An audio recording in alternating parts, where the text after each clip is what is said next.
All right. I think we'll just go ahead and start the introduction. If anyone joins up, meanwhile, they are more than free to do that, of course. So, first of all, a warm welcome to everybody listening in on this. We really do appreciate you taking the time out of your probably busy calendars. So, thank you for that.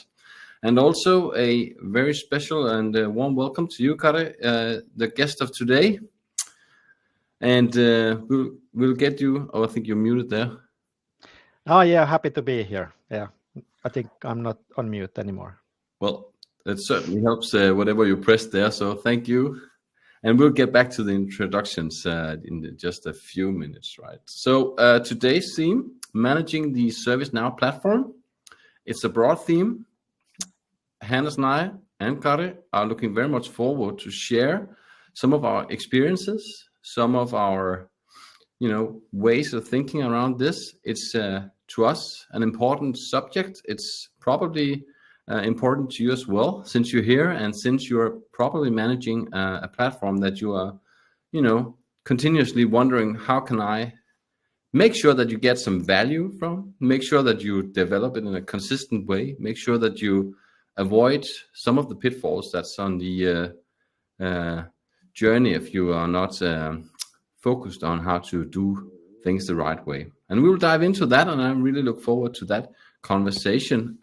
Maybe this is the time to say, Kari, warm welcome. Can you put maybe a few words on yourself?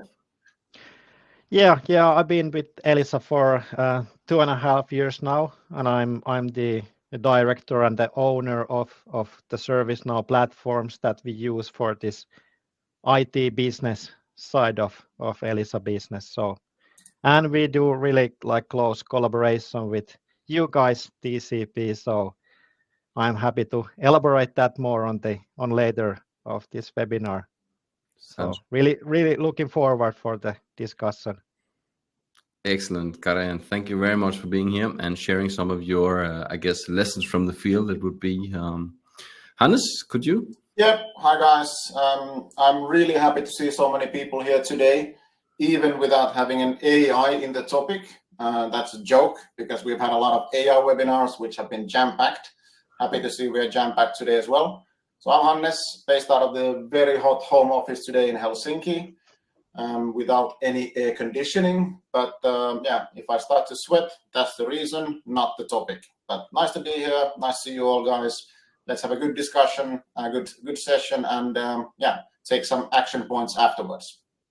All right, guys, and maybe I'm Mikkel I'm come here from Denmark. You two guys are from Finland, and well, I'm the sales guy, so maybe if I'm start to sweat, then it might be the content, I guess. Isn't that the role? Or were you just implying that, Hans? I don't know. Anyway, I very much look forward to this. I think actually, now you are referring to AI, handling governance when you develop and build stuff on top of your platform, I think that's key to achieve results, even if you're looking into AI or whatever. So let's see if we can be wiser once we end this webinar. Today we will be going through this agenda, introductions. That's, I guess, what we're doing right now. Then we would listen in a bit on how to simplify governance. Does it need to be complex? Does it need to be hard? Could we leverage tools or thinking in terms of making simplified decision and establish some structures that are manageable and available to us every day and within reason? What's a real world scenario? That's you, Kari, and ELISA's journey. That's one way of doing it. That's your thoughts. There are many roads on this. So let's dive into yours. Then we'll be discussing a bit around how to ensure we gain business value out of this. We need to think in terms of engaging other people from our business to make this happen. We cannot do governance, in our opinion, by ourselves. So how do we do that? And can we do that to the needed degree? Do we go from simple to complex or the other way around? And then we would like to sum up and make sure that you gain something tangible from this, and that's then a wrap. We are expecting this to take not more than an hour, and hopefully a little bit less. but let's see how it goes, and we will manage from there. So during this webinar, feel free to chime in with your comments, your questions, your thoughts, or whatever. We have the 4 tabs in the right-hand corner, which is people, polls, questions, and chat. In chat, you can feel free to write whatever, comment, and so on. We will be monitoring that, and we can, engage with you and try to shed some light on some of your comments if possible. If you have questions that you would like us to summarize in the end, or perhaps make a stance at, then drop them in the questions tab, and we'll be putting in some polls during this webinar as well. You can see them in that tab. People is the first name of everyone attending here today. So for you who does not know us that well, the Cloud People, who are we? We are a ServiceNow elite partner, pure play, as it says here. We have earned some bragging rights, I would say, from ServiceNow. That is the badges in the the bottom side of the screen. You can read them through, but at least we coming in with some certifications around ServiceNow and have extensive experience working with this space. So that's part of what we are sharing today. We would love to engage with you, talk about today's subject, talk about other ServiceNow related topics. We're more than 350 people, so the likelihood of we have some experience on board is rather high, we would argue. So if you want to engage with us, feel free to reach out to Hannes, me, or whoever led you into this webinar. We are in quite a lot of countries, mostly European, but we also have added some stuff in the Americas. And I believe that was the introduction around who the Cloud People is. Let's dive into the agenda of today. And Hannes, will you take us through the aim of this session then? Sure. Thanks, Mikael. So once again, very warm welcome to this event. No pun intended here. We're going to discuss today about a topic that should get more coverage when it comes to ServiceNow than it actually has or gets. We're going to talk about governance. And we have a saying in Finland that a beloved child has many names.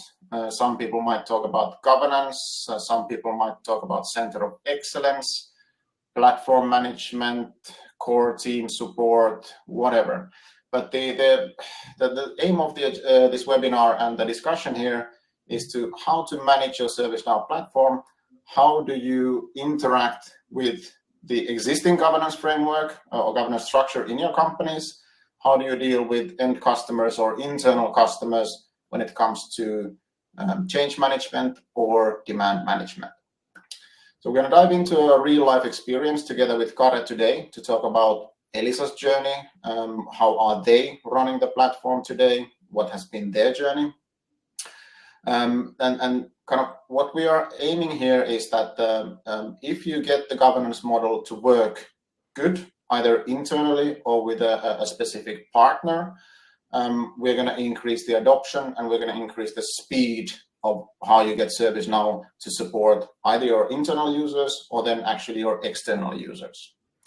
And kind of if we get those processes to flow correctly, we are actually stating that costs will go lower, costs will be in check, because some capacity you can outsource, you don't need to, and some capacity you need to insource or keep in order to make this whole tube working, so to say. But let's dive into the content. Sorry, here we go. So, as Mikael presented us, so we are a full service ServiceNow house. So we can take care of everything from actually selling the ServiceNow, setting it up in place, running it, and supporting it. But this type of discussion around the governance model normally happens after the initial implementation. So we've had the cake. What's now? So it's in production. We've deployed, I don't know, ITSM or CSM. What do we do now? How do we face with the internal demand? How do we keep up with the pace of the ServiceNow development? And all of those questions. So what is there to do now? And of course, the existing governance structure inside your companies, that will help.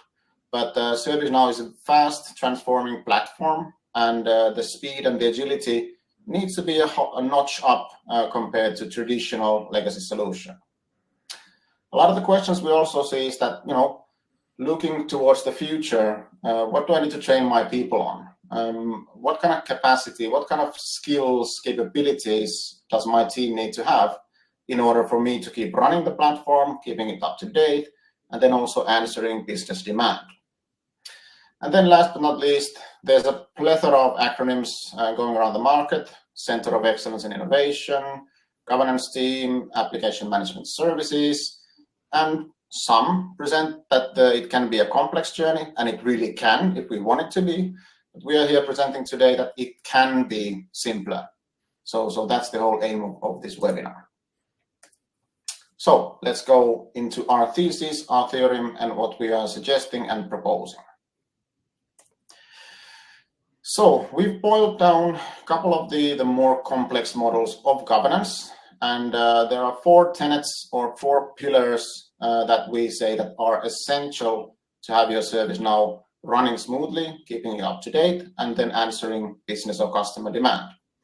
And those tenets or pillars are strategy, business engagement and delivery, platform architecture, and then support and business value. And each of these tenets or pillars will have different measures of success. Of course, the strategy layer is measured on what are we promising, how are we innovating, how are we keeping the lights on, are we modern, do we follow the modern trends, and how are we comparing the budget and the money to the actual output. So that's a very concrete key performance indicator when it comes to the strategic level.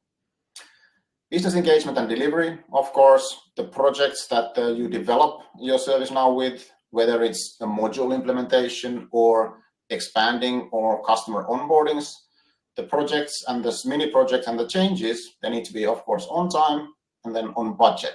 And they need to also follow the strategy layer that is presented for this business engagement and delivery. For the platform architecture, the KPIs are pretty simple. So the platform should be upgradable at all times. It should follow the best practices of the actual software vendor, which is ServiceNow in this case, because in the future, when the speed of adoption or speed of the platform development increases, as it does, we need to be able to upgrade and enjoy the new benefits of new ServiceNow solutions coming onto the platform so that there are no hiccups. And then last, the support and business value KPIs is that the platform actually runs. It's not laggy, it's responsive, its upgradability is okay, and there are no longer huge upgrade projects, so we can basically upgrade within an evening or during the night or during the weekend with a low cost, with a good enough template or a good enough project alignment so that we keep the lights running. That's pretty much it. So that's the core suggestion or core theorem that we are here presenting, are these 4 pillars for successful governance. Then if we go a notch deeper, so what we are suggesting here that every single customer, when they are implementing these 4 pillars, they should attach a person to every single pillar.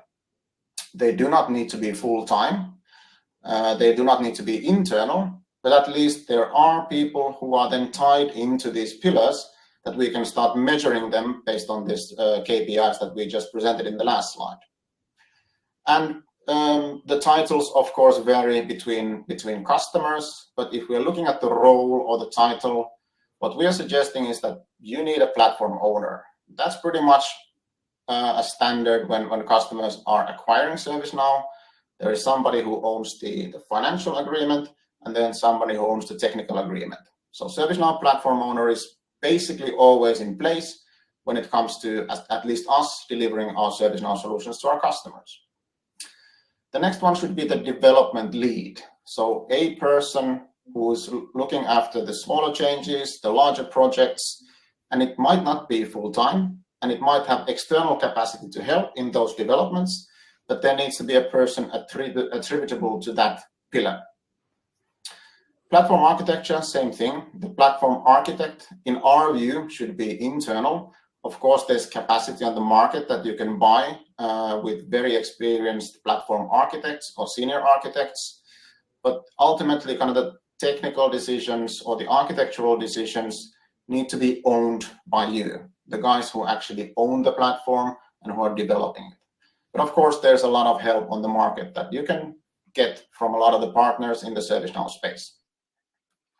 And then the last kind of the key role is the service manager in our view. And that can be a multitude of manifestations in our customers. Sometimes that capacity is purely outsourced, as we're going to discuss today a bit. So a person who's responsible for keeping the lights on, running it, and it can be a team, it can be an outsourced function, but of course it can also be an internal person. So these are the 4 pillars and the 4 roles or 4 people that we need to have there in the beginning.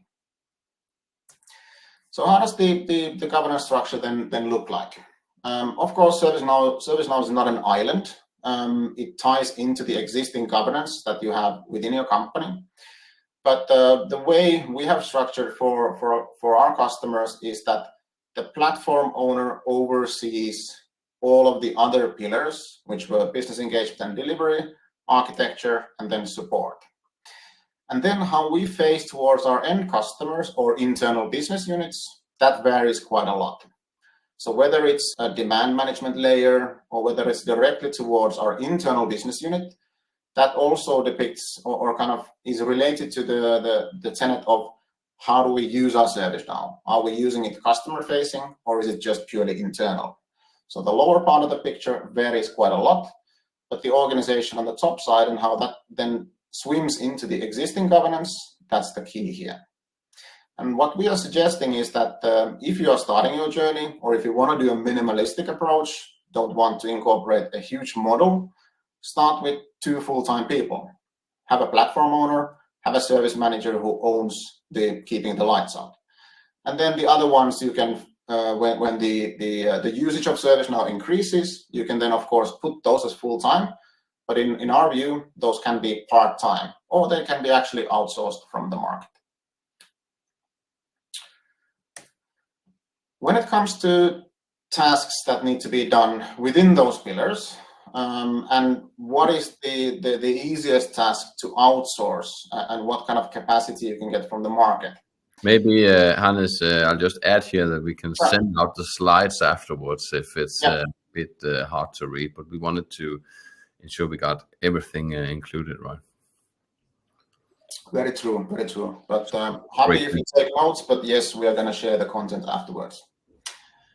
So in our experiences with different and various customers, there's normally these type of tasks that exist within those pillars.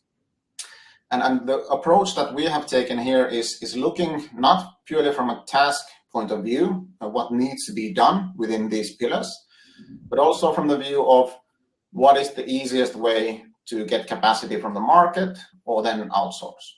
And I think if you look at the business engagement and delivery first, because that's a bit of a multifaceted pillar or multifaceted box, if you might, is that the engagement or the delivery side, it can consist of several different types of projects.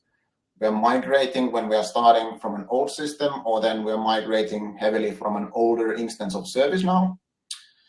We are facing customer demand or internal demand, so small changes, feature requests, etc. The build part would be implementing a functionality on ServiceNow that doesn't exist within our organization. So given, for example, that we start with ITSM and we want to move into HR, for example. So that build part traditionally requires a larger project so that can be then managed separately. And that build project or project in general can then be purchased from the vendor of your choice from the market. That's a strong recommendation from us. And then, of course, the organizational change, engaging with your business people, engaging with the user community, engaging with your customers, that's something that needs to be internal. Very seldom do we see that being outsourced at all. And then the last box to the right, support and business value. In our view, that's something that you can fully outsource. There's a lot of capable partners on the market, us being one of those, who are capable of continuously providing services that answer the questions of Is it running? Are the lights on? Does it function? Is it snappy? What's happening? And of course, all of the upgrades, etc., can come within those services. So these are our kind of suggestions or views on the different customer cases that we have done, is that there are elements that you don't need to build internally. You can go out to market and engage partners with them, but some elements you really need to keep the strings in your own hands. And yeah, if you have any questions or suggestions or comments on this, feel free to post in the chat. So that was the basic theory. That's kind of the simplified theory of, let's call it a service center of excellence and innovation, or a governance model of ServiceNow. But what happens if we start from the ITSM and we add additional capacity? Our view is that basically nothing happens. So with these 4 pillars, if they are up and running, basically getting new products or new solutions from ServiceNow onto the platform, and the platform, of course, being quite agile, developing quite fast, is that then those seamlessly will boil in or kind of swim in to the existing governance model, and it's just another product that our internal/external team will then strategize, deliver, architect, and then of course support. So in our view, getting in additional demand in the form of additional ServiceNow products shouldn't make any difference here. So a governance model is a governance model, and then the demand is separate. But what happens when you are starting on your journey here? And a couple of key takeaways we've seen with several customers. You need to first make a decision on who's internal, who's external, who's named, who's not named, who's full-time, who's half-time or quarter-time, and then make a decision about the core team setup, the governance model, so to say. You also need to have a look at the leaders that you're going to put in place, that they have the right experience. Kare is a good example here, strong experience within ServiceNow and other technologies. So a leader who has the right experience and skills, who knows what they're basically doing. The other core team roles, that's number 3 here. And then, of course, select partners if your own internal support services are not that familiar with ServiceNow. And then having the launch of the core team. So it is as simple as that in our view. Of course, it takes time. It takes a lot of getting to know your business stakeholders, getting to know the core team in itself.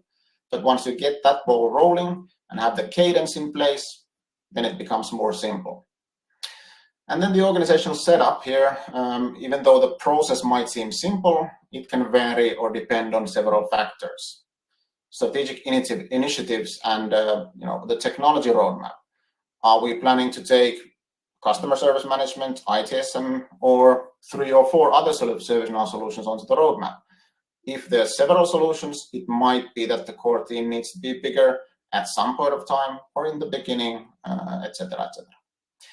The demand, complexity, and volume. If we see a lot of, as for example, MSPs or IT service providers, ELISA in question here, see a lot of demand from customers, then there needs to be a good enough process when it comes to onboardings, changing the platform based on different customer demand or then internal demand for that matter.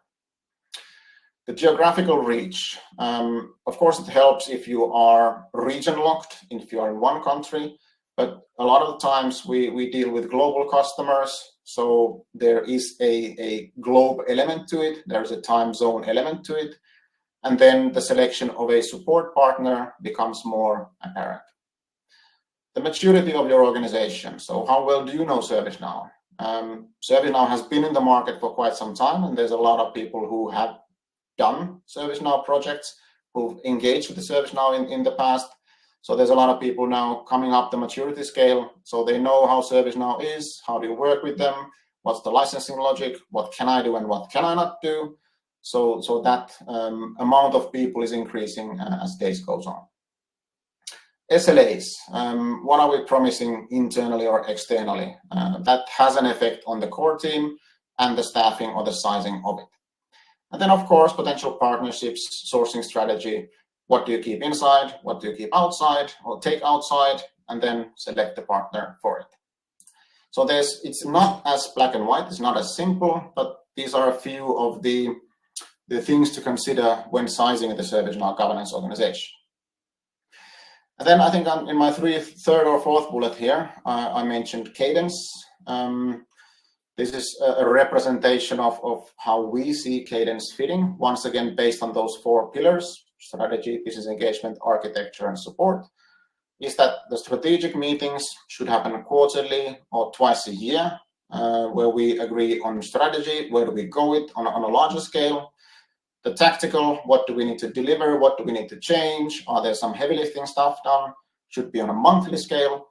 And then the keeping the lights on should be on a need basis, very operational level, should be weekly or bi-weekly. And this is normally liaising with your ServiceNow partner, etc. So that's our kind of baseline cadence suggestion when it comes to governing the platform. And of course, there needs to be, as we're in IT, there needs to be responsible people, there needs to be accountable, consulted, and informed. So traditional RACI matrix. Not going to go through all the bullets. It's not that interesting, but I think a good takeaway here is that the platform owner is accountable for everything. And then the other roles are then more consulted and informed.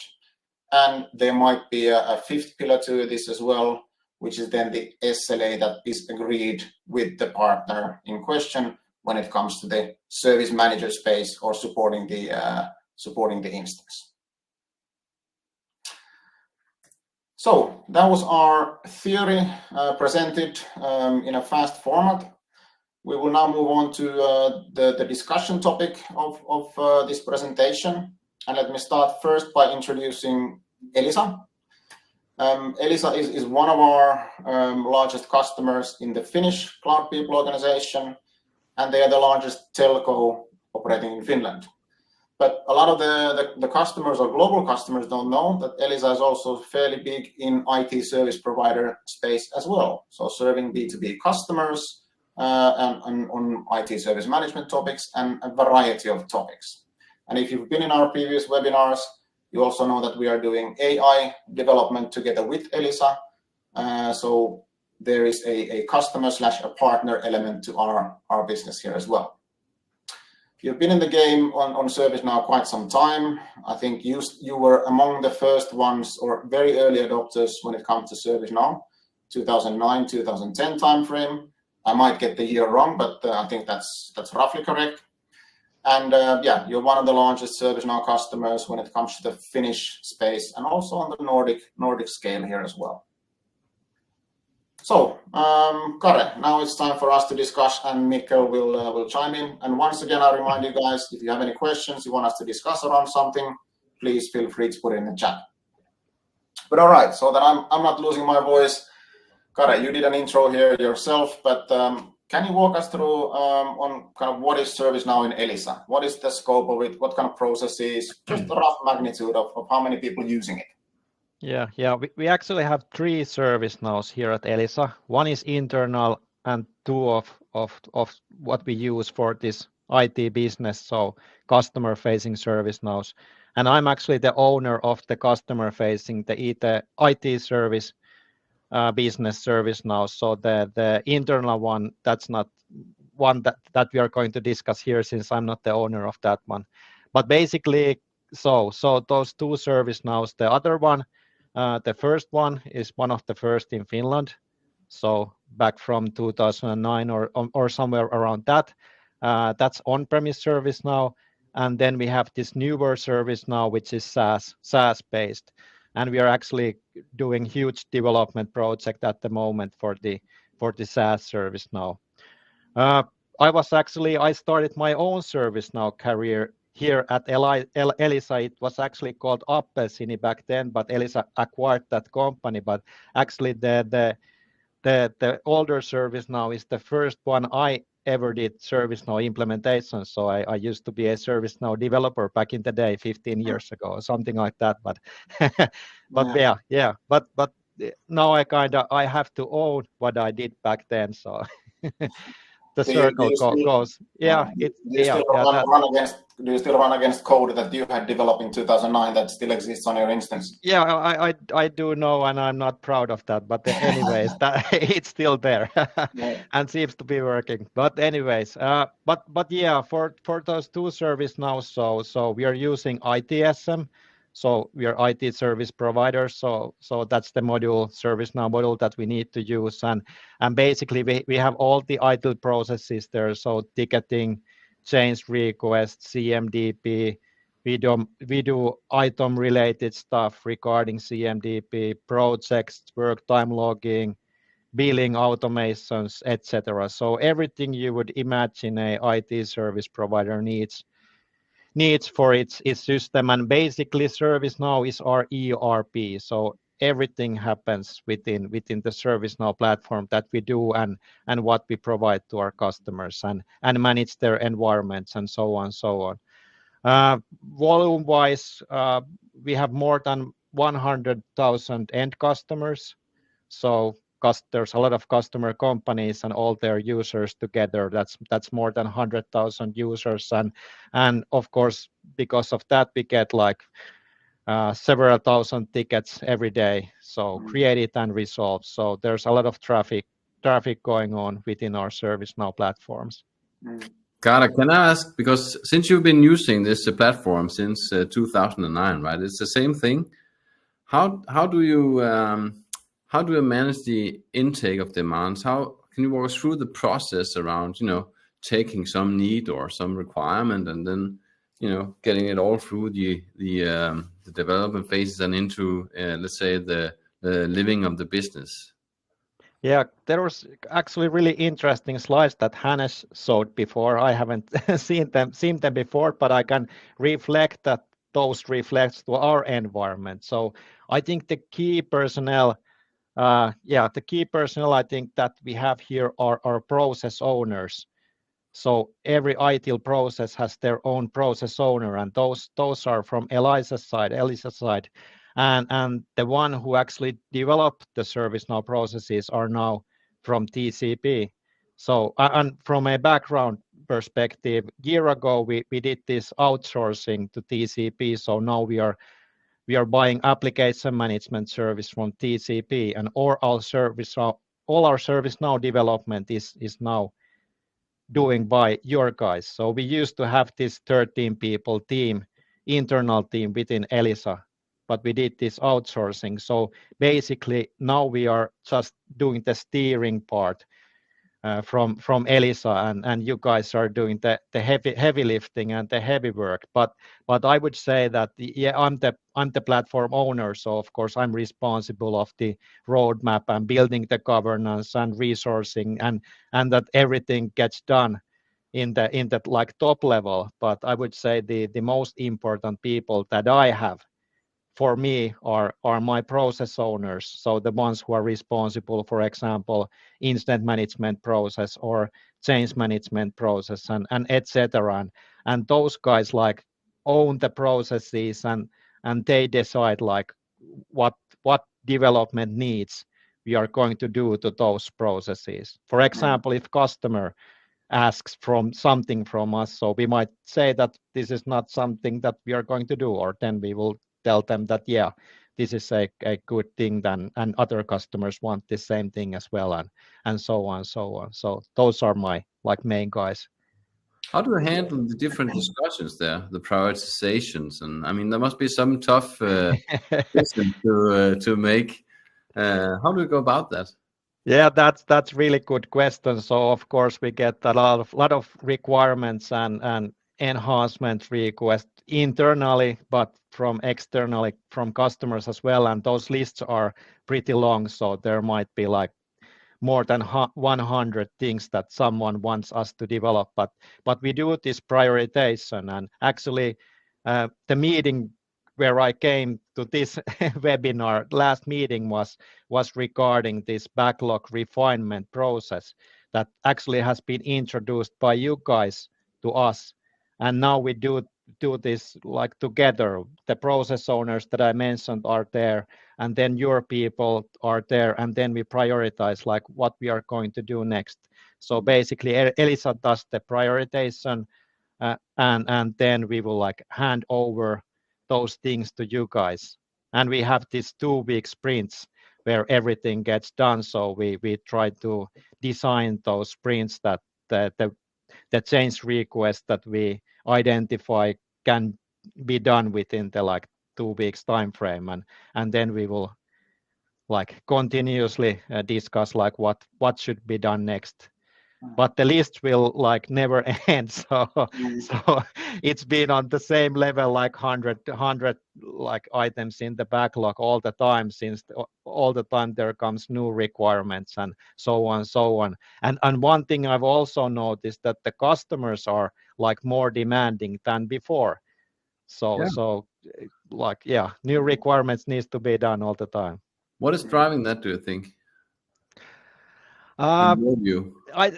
Maybe the maturity of everyone in this ITSM, like scheme or scheme, I don't know how that's pronounced. But then anyways, I would say, like Hannes mentioned, that ServiceNow has been adopted really well here in Finland and other countries as well, and it's been like used now for more than like 10 years, 15 years. So I think that's the main reason behind it, that the ITSM systems have been matured, and all organizations have been using those systems for a longer times, and maybe that's the reason. So where the demand comes from.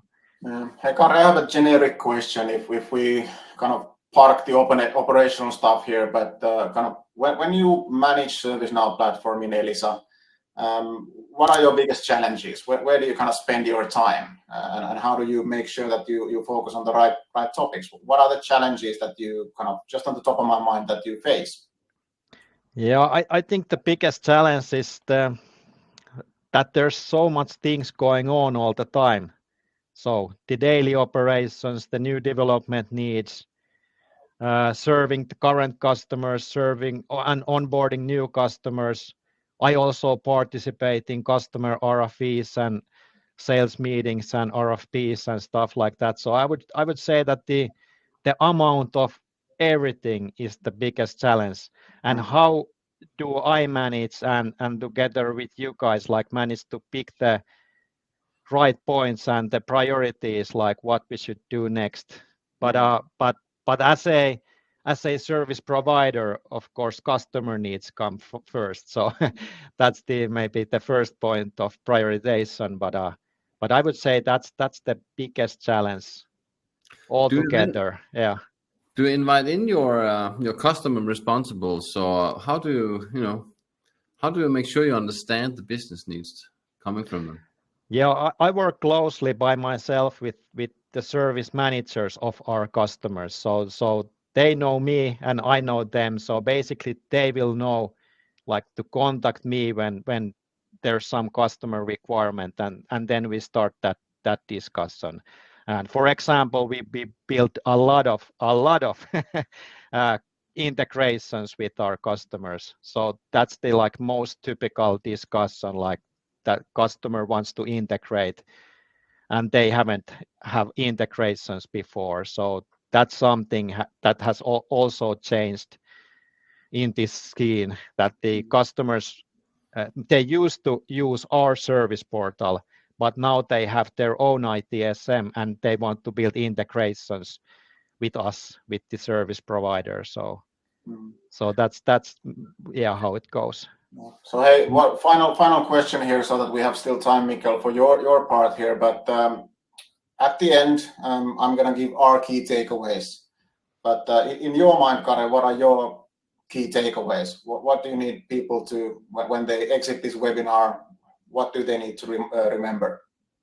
Well, first of all, I have to like say I'm been really happy. We've been using your AMS service for a year now, and the whole ITSM development has been outsourced to you guys. So yeah, I can like recommend you guys that we haven't had like any problems, and the transition from the like old way of doing to this new way of doing has been really easy and no hiccups. So that has worked really well.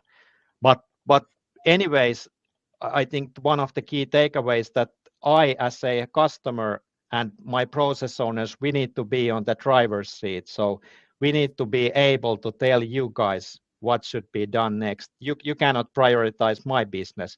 I need to be able to prioritize my own business. So you need to have people on your own side who can actually spend time and make the decisions. So that's one of the takeaways. We have Yeah. I think that's the biggest thing. we have a few questions from the listeners here, so maybe you could continue that line of thought, Kari. I think that's really interesting. And Ollie has a question around: do you have one common roadmap, or do you have a separate roadmap coming from a technological and or a business perspective? Is that same or is it separate? It's actually the same. So I have two ServiceNows, and they both have their own roadmaps. But I would say it's maybe we are lacking on that perspective. But I would say it's more technical at the moment. So I would be like happy to have more like business participation with that roadmap discussion as well. So yeah. Are you able to engage the business on that conversation, or is it too abstract, or what is your experience? Well, yeah, I have almost daily discussions with our business, since ServiceNow is so key element to our business. So I discuss daily with our business leaders as well. But we don't maybe discuss using the roadmap there, but they have some needs, and I need to be able to like tell them how things work and what we can do next and what's possible and what's not. So that's basically what we are discussing. Yeah. We have another question. Sorry, I can do, Mikael, this one, so you don't need to do all the questions. There's another question here. So a question from Morten is that when you have a platform that's been in place since 2009, 2010, how do you identify technical debt? And how do you prioritize efforts to remediate those situations and prevent similar situations on a day-to-day basis, where focus typically are on new business demands? So basically looking after technical debt. Yeah, with the older service now that we have, we do know there's a lot of legacy like in place, and we've done a lot of customizations that are now out of the box but wasn't out of the box back then when we did it, and that's actually a problem for us. And that's one of the key reasons that we now have the newer service now that's SaaS based, and the whole like architecture and development on the newer instance is based on like we don't want to do any customizations or like well you know we want to use out of box as long as it's possible. But there's technical debt, and I don't, maybe we need to just live with the decisions and the things we've done in the older system. So it's heavily integrated. It's not that easy to like take those away. So I would just I kind of, from our perspective at least, we need to live with the things that we have in the older system and try to build everything around it as out of the box as possible. But it's not there's no like easy solution, or the solution would be that we need to use like a lot of money to replace those implementations, and no business is willing to do that if there's no like money coming in from those implementations. So yeah. Makes total sense. Brilliant. Thank you so much, Kari. It was a nice discussion or a question answer session. So people are very, very interested in this topic, and we hope to continue the discussion. But for the sake of time, Mikael, I think it's now your time to talk about what are the next steps. How do you get this done in practice? Well, I guess I would just highlight a few things, and I think it actually comes quite close in some of your perspectives as well, Kari. And guys, if you have comments, feel free to chime in on this. I think this is actually the goal, basically, of driving the platform, ensuring you have adequate governance. How do we ensure that we gain business value, and how do we ensure not to pile up too much depth? And I know it's first off it's technical depth, and later on, as you hint, Kari, then it's a financial depth, right? Because you have to kind of invest to remediate stuff like that. So it's all good in the financial sense to ensure that we have our house in order, that we do not pile up too much. So we are managing and addressing governance in several complexity layers. So I wanted to just give you a brief insight into this model, which is quite complex. But the good thing is that we kind of encompass quite a lot of stuff that you can pick out the ones you think you would gain from. So I wanted to highlight that, not as a silver bullet for ensuring all is good. That's not how it works in my view. But this is basically to use the gross list of subjects that are really relevant in our view to kind of contemplate. So we have the strategic view on the platform, and I believe that's the roadmap discussion, and that's the business side of things, and also the roadmap for the kind of technical decisions, right? We have the platform governance that we're discussing right now, and then of course, what kind of competency is required to ensure that each pillar in this model is serviced well and with adequate means, right? And then, of course, we need the capacities for doing the work. You were hinting, Kare, that you can kind of collaborate, and we do that. That's one way. I think it's perfectly a good way to do that. So this all comes down to how do we enable the platform? How do we leverage the power of that in order to drive our transformation? How we digitalize all our processes and ensure that we can move forward. I will not go down into the details of all of this. I just want to hint you at these keywords in each step of this because they can be relevant to contemplate basically. So we will send out this and make sure that you can go through it there. We would love to have this kind of discussion if relevant together with you. But I also want to highlight one very important thing, and I think that's about how do we do proper governance in real life? It's all about engaging the stakeholders, right? It's about ensuring that the people we work with, that they actually understand what's in it for me, what's the value of participating in this kind of governance. I hear, Kare, you're telling about the process owners engages, and you have the different account owners. You call them, was it service managers on each customer? Yeah, service manager for each customer, yeah. Exactly. And hey, you are, I would argue, you can correct me if I'm wrong here, but you are kind of dependent on their engagement in this process to deliver a good value, right? Yeah, definitely, since they know the customer and their requirements, so that's Exactly. really important. Yeah. So maybe if you have like a customer-facing organization like yours, it's relatively transparent on how that stuff works, right? Customers are, after all, customers. If you are in larger internal organization, this can be a bit harder, a bit more tricky. And I would like to highlight a resource that ServiceNow provides, which is a guideline that has several, I would say, good takes on how to engage with the business. They do, for instance, this interview guide. How do we engage with some business stakeholder? That could be a HR leader or a finance responsible or a business process responsible. How do we understand their context? How do we meet the person to make sure that we get their targets, that we avoid the IT talk and getting into the business language that they see? What are the purpose of their function, or what is driving them basically?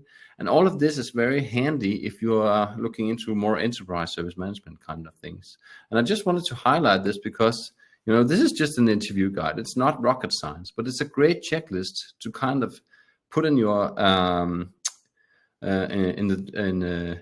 in your toolbox, and when you meet the business, and ensure that you really open up the conversation, understand the needs of those business, because then you get the engagement back that you need in order to kind of get value driven in your governance discussions, right? So I'll not walk you through it in close, but I will say we have that resource available. If you're interested in that, please let us know. We can facilitate that you get it. It's like 30-40 pages of papers around this subject. I think it's very interesting, and it's probably worth your time. So let us know if you would like that. We'll be happy to reach out to you and provide it for you. And it's basically ServiceNow best practices around this. And also, I know this is way too small for you to read, but I just wanted to highlight that we have, a set of contextual stuff around each type of business partner, right? That's HR, customer service, customer support, procurement, facilities, and so on and so forth. So we can engage with each kind of business function and really understand who are the ones to talk to, what are they driven by, and how do we engage with them to better fit the gears of this collaboration to make sure that we together can create a difference for our business. And that's really good, and it's very tangible in this guide. So I highly recommend sipping through that if you're not customer driven. It's a bit different if it's based out of customers, as Kare's points are showcasing. And then, of course, it's all about showing what kind of value that we're creating. So if you have a success with this governance setup, let's say you engage with finance or financial processes, then hey, remember to show it. We think it's good to have the use cases in a short and brief format that you can just use to highlight whatever kind of achievements you've done in your organization, what kind of business value it provides to your organization doing this work, because we need that engagement in order to make sure that we can drive this forward. And it's all documented in the guide. I really do hope that you will find this interesting. I surely did when I read through it, because I think it kind of summarizes very good, and it gives you a very good starting point if you are contemplating establishing a center of excellence or a center of excellence and innovation, as we showed the model just before. So you can go from complex to simple and back again if you have the full understanding. And if you are put at different maturity levels on that same journey, you will not be wrong. You will do work that's relevant to you and that points in the right direction, and can be able to support you going into the future with the proper preparation. That's simple, it's tangible, and it's right there for you to dive into. So I guess that's my few cents in this. Let's really brief summarize this. Hannes, would you summarize it for us? We just have a few minutes to kind of do the rest of the questions. Yeah, happy to. So as always, there's a couple of do's and don'ts or suggestions on kind of how to start. Of course, there was this the document that Mikkel was referring to. If you answered yes, we'll approach you and we can present and go through that document. But in our experience, a couple of do's and don'ts. So ServiceNow, as said, evolving pretty rapidly. It's a huge platform, a lot of solutions on top of it. So it needs to be aligned with your enterprise architecture, because a lot of the capabilities that ServiceNow can offer, you currently are using in some other platform. Where does it make sense technically or cost-wise? Should we do it on this platform or the other platform? That needs to be in alignment. The capabilities, I think I highlighted that in my sizing of the governance organization. So plan a bit ahead that what are we implementing? Is it just ITSM? Are we going to do ITOM? Are we going to go into HR, financial services? What are the capabilities that I need that will then support my midterm/long-term roadmaps? And where are we facing those? If we're doing it in 6 months' time, we don't need to worry today, or we need to start worrying about it tomorrow.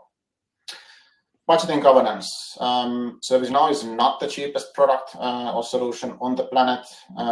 There are a lot of elements that you can lose money or invest not so wisely. So budgeting governance, planning together with your partner. How does the budget look like? What are we getting for our investment? What are we paying for services? What are the future investments going to be? Having a governance around that, and then of course getting the money to pay for those functionalities that we implement on the platform. How does my platform journey begin? How do I relate to future ServiceNow solutions? So involving future teams, as Kare mentioned, these the business users or process managers. So how do we interact with those people? How do we design the cadence around that? And then the final do here. Talk to partners who've done this before. So as said, we are not the only partner around, but I think we are very good at this as well. So happy to have that discussion with you both going forward. And then, of course, a shorter list of don'ts. Don't drive the development if it's not linked to company strategy. What are you aiming to do? Are you looking to cut down cost or drive cost down? Are you improving agility? Do you want to entice your customers with cool customer experiences? So drive the platform strategy based on your corporate strategy or company strategy, and then it's much easier to align and plan for the midterm and the long term on what are the capabilities on the platform that we will implement. I think Kare stated this as well, do not customize. So configure versus customize, there's a specific difference there. We mainly nowadays configure, very rarely do we customize, and our don't suggestion is that please do not customize, because that will then hinder future upgradability, create too much legacy. So have a word of caution when it comes to customization. And yeah, there are a lot of models floating around in the market, around center of excellence, around governance models, around core teams, whatever. Don't make it too complicated. I think fail fast is a good term that we use here in Finland. Try something out, start small, see if it works. If it works, double down on it. If it doesn't, change it, go back to the drawing table, but don't make it too complicated. So those are our do's and don'ts. And I think the key takeaways, Kare had a few which align here as well. When starting this journey, first identify the people and the roles. Assign the responsibilities, we can help there. We have a book of different responsibilities per pillar, per role, per person. Take care of the architectural topics, whether it's on the ServiceNow platform or whether it relates to the company architecture or technical overall generic architecture. Future capabilities and needs. I just stated that a couple of sentences ago. What is the roadmap planning? Do we take other organizations on board? Where are my capabilities and what's the plan going forward? Kare mentioned this as well. So talking to having a clear and tight link to your business counterparts. So understanding what kind of value we can bring them, but also on the flip side of it, what do they need? How can we help them be more successful in what they do? Funding and budgeting, always very important. Make sure that you are planned on the funding and budgeting side, and there are not too many surprises coming up. And there, having a good partner on traditional application management services, that helps in giving the cost baseline and giving a visibility into the future as well, so that you're more equipped in funding and budgeting when it comes to the ServiceNow platform. Partner selection and coordination is crucial, and then the cadence or the governance around discussing with the partner. So they spend some time there. And then last but not least, cadence. I know it's a simple fact. When do we meet? What's the agenda? How often do we meet? So spend some time thinking about that so that you get the whole chain basically flowing here. And I'm happy to say that these were pretty much in line with what Kare had as well. And this is based on our experience on what are the key takeaways here. And I think last but not least are our upcoming events. We still have a couple of ones before we all go on summer holidays. What is not here on the list are the ServiceNow Summit events, which are now happening all across the Nordics. So we are part of all of those events. Come reach us out on our stand. Let's talk about this or other stuff, not only about AI, hopefully. So come reach us out. But AI, June the 12th, and then another DORA webinar, which actually was one of our most interested in webinars in the past months around DORA compliance and how does ServiceNow help there. Having said that, I will thank you for joining. I will thank Kare very much for being part of this, for a good discussion, your views on the topic. I think they are much appreciated. And with that said, I think it's time to say bye-bye. Thank you very much. Thank you all for participating. Thank you, Kare. Thank you. Have a great rest of your day then.